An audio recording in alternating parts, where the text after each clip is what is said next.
Hey guys, this is Chess Coach Aaron, and I'm here to work with beginners, especially with an opening versus d4 as black. And it's going to be the Tartakower Defense. I've had quite a few students recently ask me perhaps what they should play against when white plays d4, what they should play against it.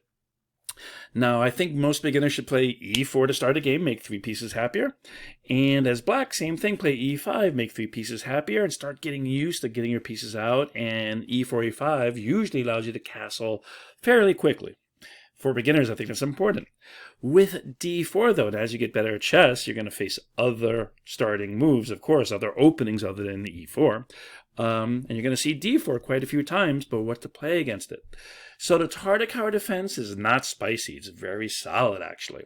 And in some ways, it's kind of simple. And it makes all your pieces happy. There's a good place for all your pieces to go. And real quick, it was named after Savelli Tartakower. He was a grandmaster and one of the top players in the world for a good period of time, from about 1925 through about 1950.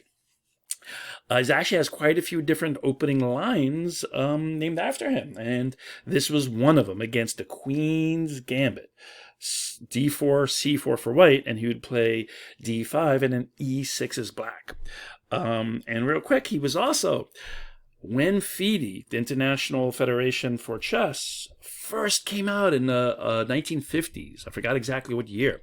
But when they first came out with their awards of Grandmaster, they gave the Grandmaster title to quite a few players at once.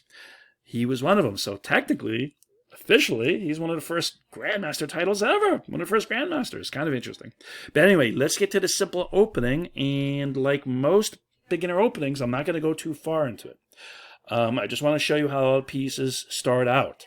And the best way to get better at anything is to get your hands on it and just try it out. So one more time, Tartakower Defense against d4 for black. All right, let's get to the moves. All right, so most players who play d4 kind of like it simply because, as beginners, the pawn's already protected. Queen's protecting it.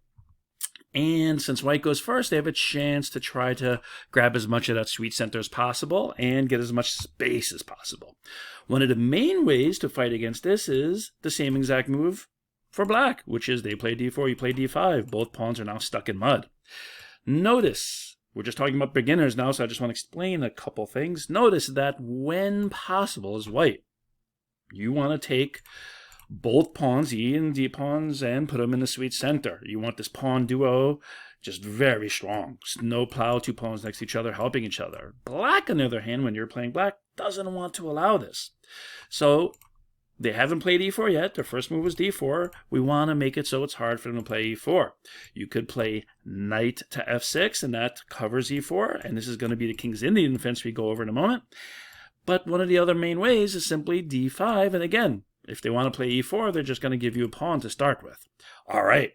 Because white can't safely play e4 here, the most common thing to follow up with after d4, d5 is they play c4.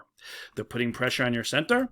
They're kind of offering you a pawn because officially it's not protected at the moment, so you could capture that pawn, and that's why it's called a gambit. And because this is the queen's side, this is called the Queen's Gambit. If it was on the king's side, real quick, e4, e5, and then they move their f4 pawn, this is on the king's side, and this is called the King's Gambit. But all right, the Queen's Gambit is very common and not bad for white. It starts to get some pressure. They have their pawn duo, and they're trying to ask black a quick question. And that question simply is, hey, what are you doing with your pawn in the center? Or do you want my pawn? And notice, if you take their pawn, you're accepting Queen's Gambit accepted. You're accepting their gambit of a pawn for the moment, but you don't have any of your presence, any of your pieces in the sweet center anymore. A moment ago, you had a pawn sitting in these 4 squares.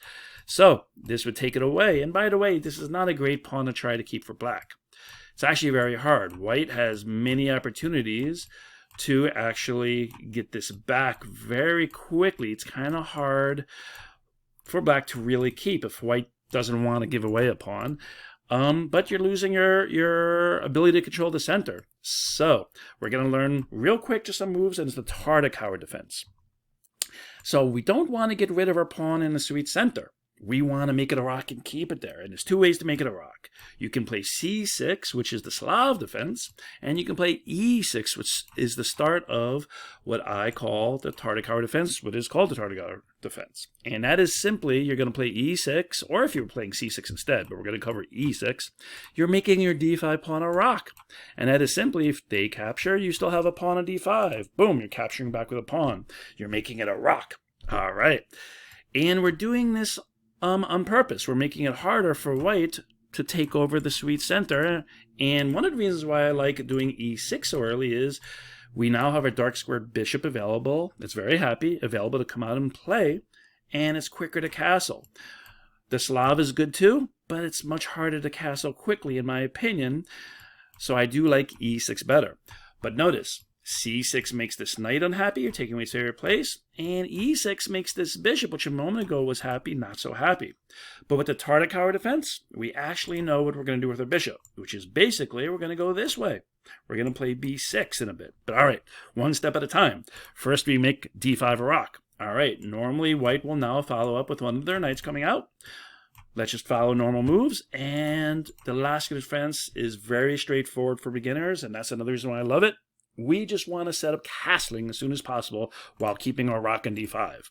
So we're going to move our knight out of the way. Boom. Support d5.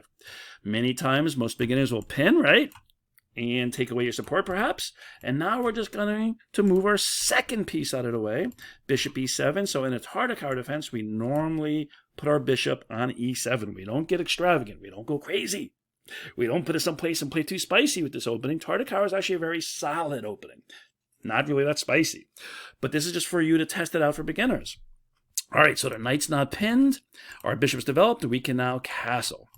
Very common is either a knight, or many times I play e3 to start protecting this pawn. Doesn't really matter. They're both interchangeable. We do one or the other. They do one or the other. All right, now we castle. And now they put the other piece out. And now you're going to see. All we have to do is make these two pieces happy. And pretty much we've already accomplished the Tartakower. And one of the reasons why I love it is there's a place that makes sense for all your pieces. I like to play h6 here and ask this bishop that question. And the bishop question is, to the bishop is, what are you doing on my side of the board? From the 5th rank this way is black side of the board. Hey bishop, what are you doing on my side of the board? Most of the time they back up. Very rarely I will get some people who capture, but for the most part they back up. And now we play b6. And this is truly the Tartakower. Right here, we have to figure out what to do with our last pieces. It's hard to make this happy. Sometimes they do take, and that makes the bishop happy already.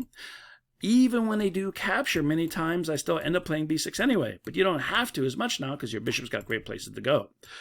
But let's say they don't capture, and they try to make this bishop not happy. Well, you play b6, and suddenly you have b7.